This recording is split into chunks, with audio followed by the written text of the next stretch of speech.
What's up? Today we're making colossal shrimp cocktail. We want to start with some nice big shrimp, and this little trick for defrosting shrimp perfectly: add some kosher salt, sprinkle it over the shrimp.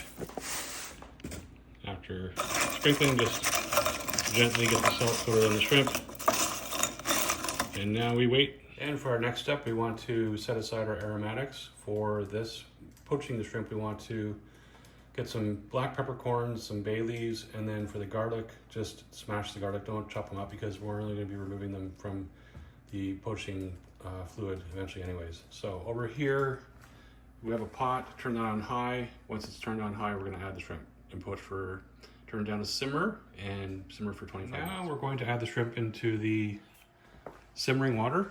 And the reason why, you might be wondering, why are we leaving the shells in the shrimp? And that is simply for the flavor flav.